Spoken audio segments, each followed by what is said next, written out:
Hello बच्चों, मैं प्रदीप शोकन आप सभी का स्वागत करता हूं आपके अपने YouTube चैनल पी स्टडी मंत्रा में। आई होप आप सब अच्छे होंगे। प्यारे बच्चों, जैसा कि आपको पता है, हम हमारे इतिहास विषय के दूसरे अध्याय प्राचीन विश्व की प्रमुख सभ्यताओं के बारे में बात कर रहे थे, जिसमें हमने सबसे पहले मिस्र की सभ्यता के बारे में बात की। उसके बाद हमने मेसोपोटामिया की सभ्यता के बारे में बात की। आज हम करेंगे यूनान की सभ्यता और रोमन की सभ्यता के बारे में। तो चलिए आज की हमारी क्लास शुरू करते हैं। आज हम सबसे पहले बात करेंगे यूनानी सभ्यता के बारे में, जिसमें हम सबसे पहले पढ़ेंगे सभ्यता का विकास, कि यूनान की सभ्यता का विकास कैसे और कब हुआ, उसका राजनीतिक वर्गीकरण, राजनीतिक इतिहास है जो उसका 3 आधार पर वर्गीकरण, सभ्यता को जानने के साधन यानी कि स्रोत, प्रशासनिक और राजनीतिक व्यवस्था, सामाजिक व्यवस्था, आर्थिक और वाणिज्यिक व्यवस्था, धार्मिक और राजनीतिक जीवन और कुछ उपयोगी शब्दों के बारे में हम बात करेंगे। और उसके बाद हम बात करेंगे कुछ महत्वपूर्ण प्रश्न जो इस सभ्यता से आने की संभावना है। तो उसके बाद शुरू करते हैं हम हमारे यूनान की सभ्यता का विकास कैसे हुआ।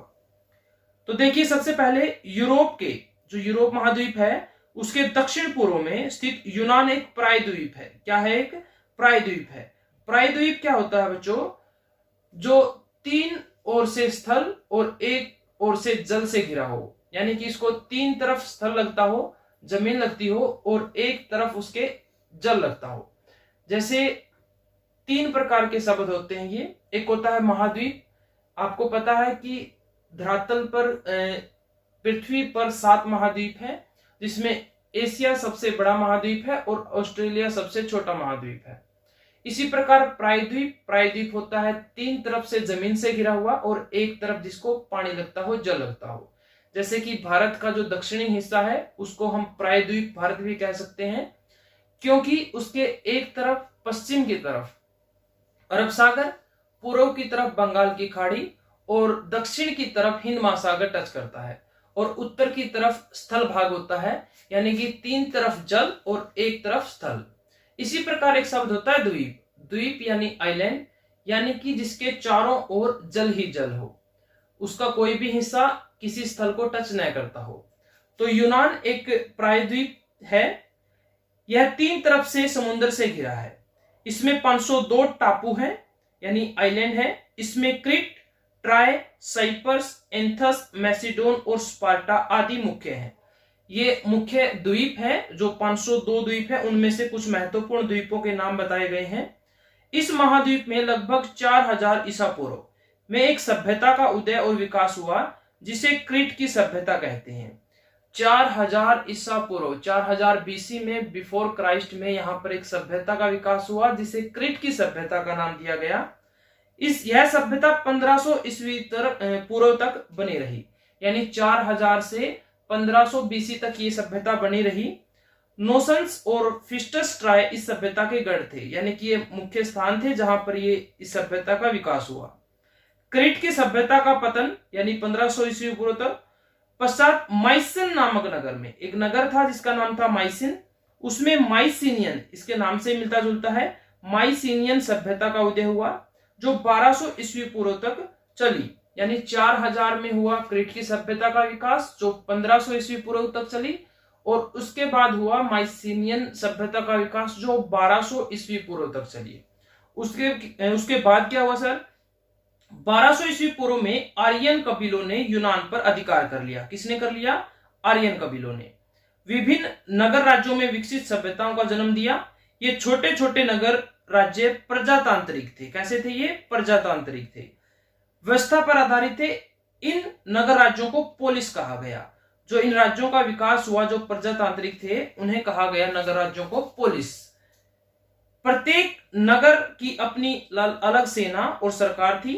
ये नगर राज्य आपस में लड़ते रहते थे। इस सभ्यता का राजनीतिक इतिहास को निम्नलिखित 3 भागों में बांटा जाता है।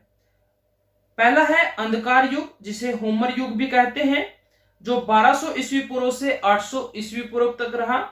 दूसरा है लोह युग या नगर राज्य युग, जिसे 800 ईस्वी पूर्व से 500 ईस्वी पूर्व तक कहा गया। और तीसरा है हेलेनिस्टिक युग, 500 ईस्वी पूर्व से 200 ईस्वी पूर्व तक।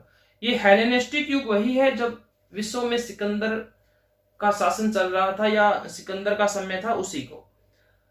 इसको जानने के साधन क्या है, स्रोत क्या है? सबसे पहले है होमर द्वारा रचित महाकाव्य इलियड और ओडिसी। होमर ने 2 महाकाव्य लिखे, एक इलियड और एक ओडिसी। होमर वैसे एक अंधे व्यक्ति थे और एक महान कवि माने जाते हैं यूनान में, तो इन्होंने 2 महाकाव्य लिखे, इलियड और ओडिसी। दोनों के नाम याद होने चाहिए। यहाँ होमर का चित्र भी दिया हुआ है, एक तरफ हेरोडोटस का चित्र दिया हुआ है, जिन्हें विश्व के इतिहास के जनक माना जाता है, जिसने हिस्टोरिका नामक पुस्तक लिखी थी। तो हेरोडोटस की रचना हिस्टोरिका से पता चलता है। एंथेस, कोरिंथ, स्पार्टा, थीब्स आदि नगरों की खुदाई से मिलने वाली सामग्री से भी यूनान की सभ्यता के बारे में जानकारी मिलती है। उसी प्रकार जिस प्रकार हड़प्पा और मोहनजोदड़ो की खुदाई से सिंधु घाटी सभ्यता का ज्ञान पता चलता है, तो यहाँ की खुदाई से यूनान की सभ्यता की जानकारी मिलती है। आगे है थ्यूसिडाइडिस की रचना पेलोपोनेशियन युद्ध और प्लेटो और अरस्तु की रचनाएं। प्लेटो और अरस्तु एक महान दार्शनिक हुए हैं। जब हम साइकोलॉजी पढ़ते हैं तो विशेष तौर पर इन दोनों दार्शनिकों के बारे में चर्चा करते हैं। उसके बाद हम बात करें तो यूनान की सभ्यता के प्रशासनिक और राजनीतिक व्यवस्था के बारे में। तो इस समय यहाँ विभिन्न राजवंशों के शासकों ने शासन किया। अलग अलग राजवंश हुए अलग अलग समय पर। राजा निरंकुश थे, यानी उन पर किसी का कोई नियंत्रण, कंट्रोल नहीं था। कई बार प्रजातांत्रिक भी होते थे। राजा को प्रजा ईश्वर तुल्य मानती थी, यानी भगवान के समान मानती राजा को। राजा एक परिषद के परामर्श से शासन संचालन करता था, यानी उसको परामर्श देने के लिए क्या होती थी, परिषद होती थी।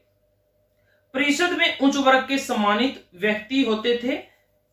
इस परिषद का नाम ब्यूल था, यानी ब्यूल जो परिषद थी उसमें उच्च वर्ग के सम्मानित व्यक्ति होते थे।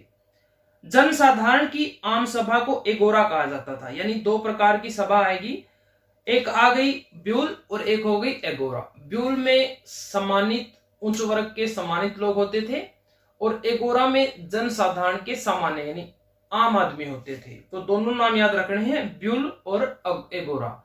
एगोरा आम आदमियों की और ब्यूल विशेष यानी उच्च वर्ग के जो सम्मानित व्यक्ति हैं उनकी परिषद। दोनों का काम ही एक था, राजा को सलाह देना, राजा को परामर्श देना, एडवाइस देना। ठीक है। सिकंदर का समय विश्व इतिहास में हेलेनिस्टिक युग के नाम से प्रसिद्ध है। सिकंदर वही है जो सबसे पहले भारत में विदेशी आक्रमण करने वाला, जिसने 326 बीसी में भारत पर आक्रमण किया। इन्होंने सबसे पहले सिंधु नदी पार की, उसके बाद झेलम और चिनाब नदी के बीच के क्षेत्र में एक पोरस नाम का शासक होता था। पोरस के साथ इन्होंने युद्ध किया और उसके बाद तो याद रखना 326 बीसी में सिकंदर ने 336 ईस्वी पूर्व में अपने पिता फिलिप का वध कर दिया और मकदूनिया, मैसेडोनिया भी कहते हैं, का शासक बन गया।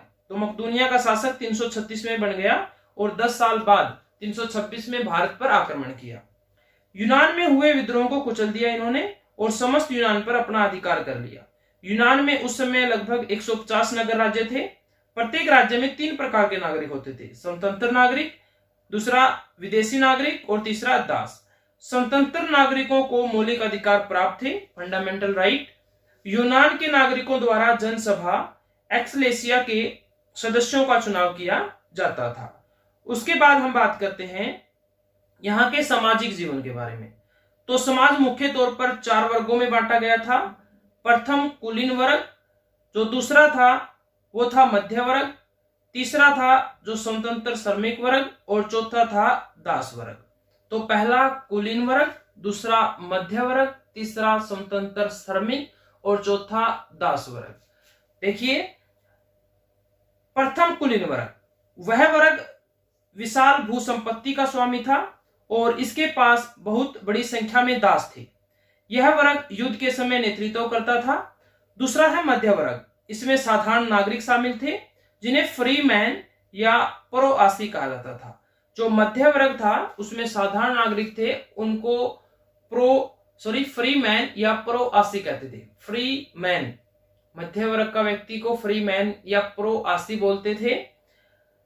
यह वर्ग वाणिज्य और व्यापार में महत्वपूर्ण भूमिका निभाता था। इसका महत्वपूर्ण कार्य था व्यापार और वाणिज्य करना। तीसरा था स्वतंत्र श्रमिक, जिसे थीट्स कहा गया। क्या कहा गया? थीट्स। और चौथा था दास वर्ग, जिसे हलोट कहा गया। तो 4 शब्द आए, यानी कि 4 वर्गों में बांटा गया। सबसे पहले कुलीन, फिर मध्य वर्ग, फिर स्वतंत्र श्रमिक और फिर दास। दासों को हलोट, स्वतंत्र श्रमिकों को कहा गया थीट्स और मध्य वर्ग को कहा गया फ्रीमैन या प्रवासी। धार्मिक विश्वास तथा सामाजिक प्रथाओं का समाज में प्रचलन था। उसके बाद हम बात करें आर्थिक एवं वाणिज्यिक व्यवस्था की, तो यूनान आर्थिक दृष्टि से समृद्ध था। यूनान का व्यापार दूर दूर तक होता था। इन लोगों के उद्योग मिट्टी धातु के बर्तन बनाना, अस्त्र शस्त्र बनाना, फर्नीचर बनाना, जैतून से तेल बनाना, अंगूर से शराब बनाना आदि प्रमुख थे। यूनान के पहाड़ों में सोना, चांदी और लोहा निकलता था। यहाँ कृषि का पर ध्यान नहीं दिया जाता था। कृषि मुख्य काम नहीं था इनका। आगे है धार्मिक और सांस्कृतिक जीवन। यूनान के लोग बहुदेववादी थे, यानी कि बहुत ज्यादा देवी देवताओं को मानने वाले थे। मूर्ति पूजक थे, यानी मूर्ति की पूजा करते थे। ये लोग प्राकृतिक शक्तियों और जानवरों की पूजा करते थे। प्राकृतिक शक्ति और जानवरों की भी पूजा करते थे। भूत प्रेत में विश्वास था। इसके मुख्य देवी देवता आकाश के देवता, जिसे जीएस कहा गया। आकाश के देवता को मिस्र की सभ्यता में नूत कहा गया।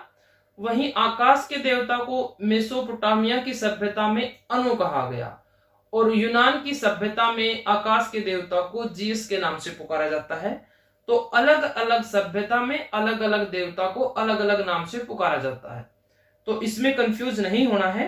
सूर्य को अपोलो, व्यापार के देवता को हर्मस, समुद्र का देवता पोसिडोन, युद्ध का देवता मार्स, डेमीटर अन्न की देवी आदि थे। यहाँ के लोग विभिन्न तरह के मनोरंजन के साधन में विश्वास रखते थे। तो यूनान की सभ्यता के मनोरंजन के साधन क्या क्या थे? नाचना, गाना, पशुओं की लड़ाई करवाना। यूनानी संस्कृति ने निश्चय ही विश्व को अमूल्य देन दी। यूनानियों ने कई भव्य मंदिर, आकर्षण और विशाल मूर्तियों का निर्माण करवाया। तो यहां तक हमने बात की कि यूनान की सभ्यता का विकास कैसे हुआ, उसके स्रोत, उसके प्रशासनिक, राजनीतिक, धार्मिक, सांस्कृतिक और आर्थिक जीवन के बारे में बात की। तो अब बात करते हैं कुछ उपयोगी शब्द। तो आप सभी को इनका पता भी होगा। होमर क्या थे? होमर वहां के क्या थे? एक कवि थे जिन्होंने 2 महाकाव्य लिखे। ठीक है। एगोरा और ब्यूल 2 परिषद थी। ब्यूल में मुख्य उच्च वर्ग के जो सम्मानित व्यक्ति थे वो थे। एगोरा जनसाधारण की सभा थी। प्रोआसी, हेलोट और थीट्स, तीनों शब्दों का आपको पता होगा। प्रोआसी या फ्रीमैन मध्य वर्ग के लोगों को कहा गया, हेलोट दास वर्ग को और थीट्स स्वतंत्र श्रमिकों को कहा गया। तो यहां तक हमने बात की यूनान की सभ्यता के बारे में। आगे हम बात करेंगे रोमन की सभ्यता के बारे में। तो सबसे पहले हम इसके कुछ क्वेश्चन कर लेते हैं यूनान की सभ्यता के। यूनान के इतिहास को राजनीतिक दृष्टि से कितने कालों में बांटा जा सकता है? तो अभी हमने पढ़ा था कितने कालों में? 3 कालों में। ब्यूल और एगोरा का अर्थ क्या है? ब्यूल और एगोरा का अर्थ हमने अभी बात की कि ब्यूल का अर्थ है जो उच्च वर्ग के सम्मानित व्यक्ति और एगोरा में जनसाधारण लोग। आगे है विस्तार से विवरण दे यूनानी सभ्यता के धार्मिक, आर्थिक, सामाजिक, आर्थिक और राजनीतिक जीवन। तो अभी हमने एक एक करके बात कर ली थी। और उसके बाद कुछ मानचित्र है, इसका आप प्रयोग कर सकते हैं। तो उसके बाद हम बात करते हैं यूनान के बाद रोमन की सभ्यता के बारे में। तो रोमन की सभ्यता में हम बात करेंगे सबसे पहले कि सभ्यता का विकास कैसे हुआ। तो सबसे पहले हम सभ्यता का विकास पढ़ेंगे। उसके बाद हम बात करेंगे राजनीतिक इतिहास के बारे में। यहाँ रोमन की सभ्यता के इतिहास, राजनीतिक इतिहास को 4 भागों में बांटा गया है। वहीं यूनान की सभ्यता के इतिहास को हमने 3 भागों में बांट के बात की। यहाँ राजतंत्र काल, गणतंत्र काल, सैनिक अधिनायकों का काल और साम्राज्यवादी काल। उसके बाद हम पढ़ेंगे सभ्यता को जानने के साधन, प्रशासनिक व्यवस्था, आर्थिक व्यवस्था, सामाजिक और सांस्कृतिक अवस्था और उपयोगी शब्द। तो यहां तक आपने एक बात नोट की होगी कि प्रत्येक सभ्यता में जो मैंने ये बनाया है आपको सभ्यता को अच्छे से समझाने के लिए, हर सभ्यता में ये बिंदु समान है। यहां सिर्फ फर्क होता है यहाँ के राजनीतिक इतिहास के वर्गीकरण में। तो आप इससे आपके माइंड में आप अच्छे से कंसेप्ट क्लियर कर सकते हैं। आप खुद इनको बना के देखिए तो आपको लंबे समय तक ये चीजें याद रहेंगी। तो सबसे पहले हम बात करते हैं रोमन की सभ्यता के विकास के बारे में। तो 1000 ईस्वी पूर्व के लगभग रोम एक छोटा सा गांव था। यानी कि 1000 बीसी के लगभग आसपास में रोम एक छोटा सा गांव था जो मध्य इटली में टाइबर नदी, कौन सी नदी, टाइबर नदी के किनारे 7 पहाड़ियों पर बसा हुआ था। इसलिए इसे 7 पहाड़ियों का नगर भी कहा जाता है। तो एक क्वेश्चन यही आएगा आपके एग्जाम में कि रोम को 7 पहाड़ियों का नगर क्यों कहते हैं। तो क्यों कहते हैं, क्योंकि यह टाइबर नदी के किनारे 7 पहाड़ियों पर बसा हुआ है। उसके बाद 8वीं सदी ईस्वी पूर्व में यह नगर राज्य बना। क्या बन गया, ये नगर राज्य बन गया। बाद में नगर राज्य में यह एक विशाल साम्राज्य बना। एट्रुस्कन जाति, क्या है, एट्रुस्कन जाति रोम की सभ्यता के विकास और प्रसार में महत्वपूर्ण योगदान दिया या योग दिया। इस जाति के लोगों ने विशाल भवनों का निर्माण करवाया और यहां अनेक नगरों की स्थापना की। किस जाति ने, एट्रुस्कन जाति ने। तो इटली वासियों ने वर्णमाला, कला, युद्ध, अस्त्र शस्त्र आदि का ज्ञान भी इसी जाति से सीखा। 500 ईस्वी पूर्व में रोम के लैटिन आर्यों ने, किसने, लैटिन आर्यों ने एट्रुस्कन जाति को पराजित कर दिया। 500 ईस्वी पूर्व में कौन आए, लैटिन आर्य आए जिन्होंने एट्रुस्कन जाति को क्या कर दिया, पराजित कर दिया। रोम पर अपना अधिकार जमा लिया। इसके पश्चात रोम निरंतर विकास की ओर अग्रसर होता रहा। रोमुलस रोम का प्रथम सम्राट था। तो रोम का प्रथम सम्राट कौन था, रोमुलस। रोमुलस मिलता जुलता ही शब्द है, रोम से ही रोमुलस याद रख सकते हो आप। तो प्रथम सम्राट था। रोमन सभ्यता के राजनीतिक इतिहास निम्नलिखित 4 भागों में बांटा जाता है। सबसे पहले राजतंत्र काल 753 ईस्वी पूर्व से 509 ईस्वी पूर्व। फिर गणतंत्र काल 509 से 133 ईस्वी पूर्व। फिर सैनिक अधिनायकों का काल 133 ईस्वी पूर्व से 27 ईस्वी पूर्व। और फिर साम्राज्यवादी काल 27 ईस्वी पूर्व से 476 ईस्वी तक। याद रखना यहां बीसी है और यहां एडी है, ठीक है। उसके बाद हम बात करते हैं राजतंत्र काल में। चलिए, राजतंत्र काल में राजा राज्य का अध्यक्ष होता था। राजा ही क्या होता था राजतंत्र काल में, राज्य का अध्यक्ष। इसके अधिकार असीमित थे। राजतंत्र कालीन समाज 2 वर्गों में विभक्त था। जो राजतंत्र कालीन समाज था वो 2 भागों में विभक्त था। एक था पैट्रिशियन वर्ग और एक था प्लेबियन वर्ग। दोनों के नाम याद रखने हैं आपको, अंडरलाइन कर लीजिए बुक से, पैट्रिशियन और प्लेबियन। पैट्रिशियन वर्ग में लैटिन लोग थे जो रोम के ही वास्तविक निवासी थे, यानी कि रोम के मूल निवासी थे।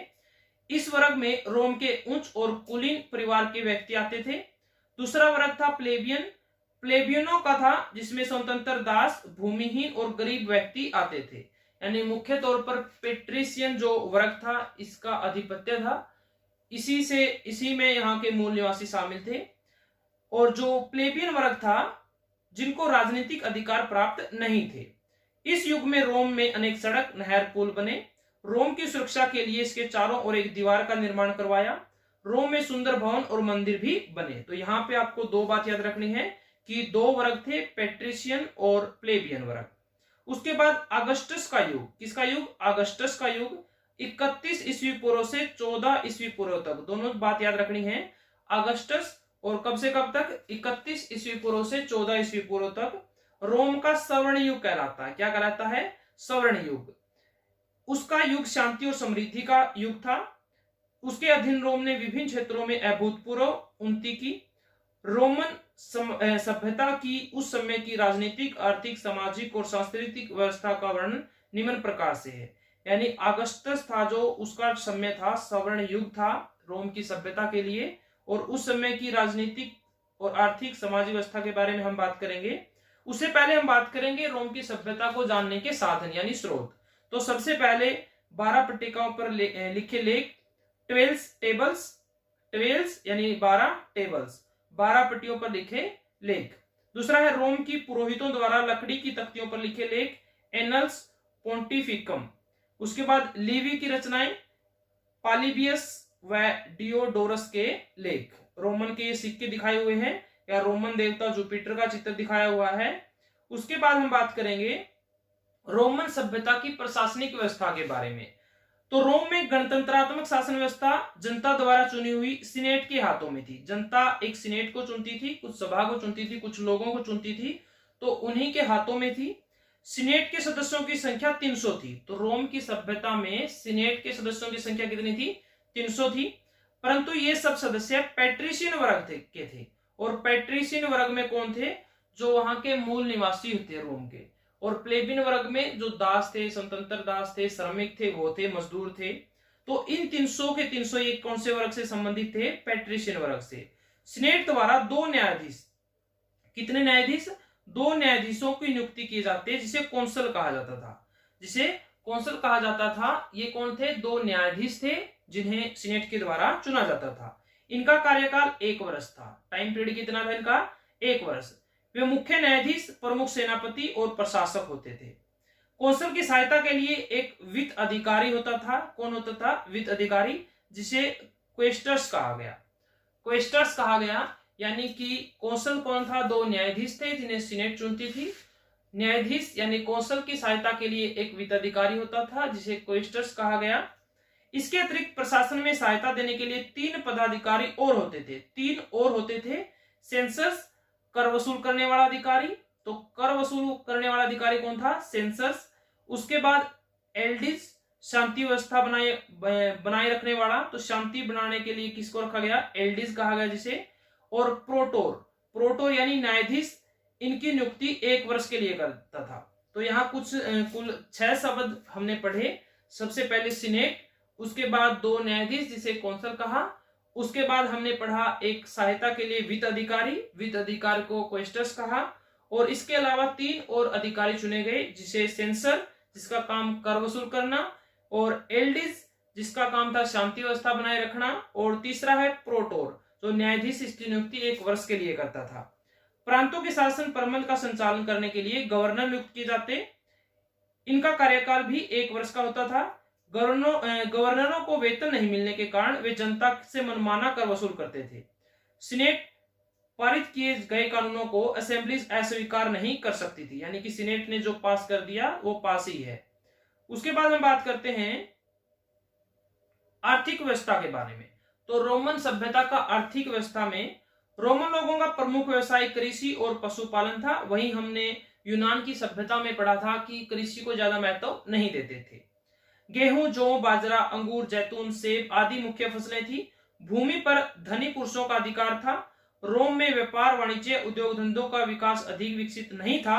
फिर भी यहाँ बर्तन उद्योग, वस्त्र उद्योग, सोना चांदी के आभूषण आदि बनाने का कार्य किया जाता था। राज्यों को खानों और नमक उत्पादन से भी आमदनी होती थी। ये लोग भारत से मलमल, अफ्रीका से धातु, चीन से रेशम और यूनान से लोहे का व्यापार करते थे। उसके बाद हम बात करते हैं यहाँ के सामाजिक और सांस्कृतिक व्यवस्था के बारे में। तो रोम के सामाजिक जीवन का मूल आधार परिवार था। मूल आधार क्या था? परिवार। परिवार संयुक्त होते थे, यानी कि ज्वाइंट फैमिली होती थी। परिवार के सदस्यों को मुखिया की आज्ञा का पालन करना पड़ता था। रोम के निवासी प्रकृति के देवताओं की अपेक्षा आत्माओं की उपासना करते थे। किसकी उपासना करते थे? आत्माओं की। वहीं यूनान की सभ्यता में हमने पढ़ा था कि वो प्रकृति की और कुछ पशुओं की पूजा करते थे। तो इनके देवता इस प्रकार हैं, जैसे जुपिटर शांति का देवता। जुपिटर आप ग्रहों में पढ़ते हैं कि जुपिटर क्या होता है? बृहस्पति होता है, बृहस्पति ग्रह। जिसे शांति का देवता। मार्स यानी युद्ध का देवता, मार्स यानी मंगल। और वीनस यानी शुक्र, प्रेम की देवी। तो आप ग्रहों से जोड़कर भी इनको याद रख सकते हैं। वेस्टा अग्नि देवता को, अपोलो संगीत व कला के देवता को आदि प्रसिद्ध थे। रोम की शासन व्यवस्था की धुरी धार्मिक विचार ही थे। उसके बाद हम बात करते हैं गणतंत्र काल में राज्य की वास्तविक शक्ति जनता के हाथों में थी, लेकिन प्लेबियन व दास वर्ग को किसी भी प्रकार का राजनीतिक अधिकार प्राप्त नहीं है। ये पीछे वाला आ गया। ओके, उसके बाद यहां हमारा टॉपिक कंप्लीट होता है। तो अब हम कुछ उपयोगी शब्द के बारे में बात करें। तो एट्रुस्कन, एट्रुस्कन क्या होता है? यहाँ की जाति थी जिन्होंने सबसे पहले यहाँ विकास किया। उसके बाद प्लेबियन और पेट्रिशियन, दो वर्ग थे। पेट्रिशियन में जो वहां के मूल निवासी थे, मुख्य व्यक्ति थे, और प्लेबियन में सामान्य यानी कि दास, स्वतंत्र दास, मजदूर, वो लोग शामिल थे। कौंसल दो न्यायाधीश थे जिनका चुनाव सीनेट द्वारा किया जाता था 1 वर्ष के लिए। और क्वेस्टर्स होते हैं जो कौंसल की सहायता के लिए वित्त अधिकारी होता था, जिसे कौंसल कहा जाता था। उसके बाद यहाँ के क्वेश्चन है, रोम को 7 पहाड़ियों का नगर कहा जाता है। क्यों? क्योंकि ये टाइबर नदी के किनारे 7 पहाड़ियों पर बसा है। उसके बाद रोमन सभ्यता के राजनीतिक दृष्टि से कितने कालों में? 4 कालों में। रोम की शासन व्यवस्था की हमने बात की कि वहां की गणतंत्रात्मक शासन व्यवस्था थी, वहां एक पेट्रिशियन वर्ग था, वहां पर एक प्लेबियन वर्ग था, तो ये हमने बात की थी। रोमन सभ्यता के प्रशासनिक, आर्थिक, सामाजिक, धार्मिक जीवन का विवरण दे, तो हम इनके बारे में बात कर चुके हैं। तो आई होप कि आपको सभी सभ्यताएं कंप्लीट अच्छे से समझ में आ गई होगी। तो अगली क्लास में हम बात करेंगे अगली 2 सभ्यताओं के बारे में, चीन की सभ्यता और माया सभ्यता। तो आई होप आप सबको ये सभी सभ्यताएं अच्छे से क्लियर हो गई होगी। अगर आपको क्लास पसंद आई हो तो लाइक जरूर करें, अभी तक सब्सक्राइब नहीं किया है तो सब्सक्राइब जरूर कर लें, और वीडियो को ज्यादा से ज्यादा शेयर करें। Thank you, have a nice day, take care.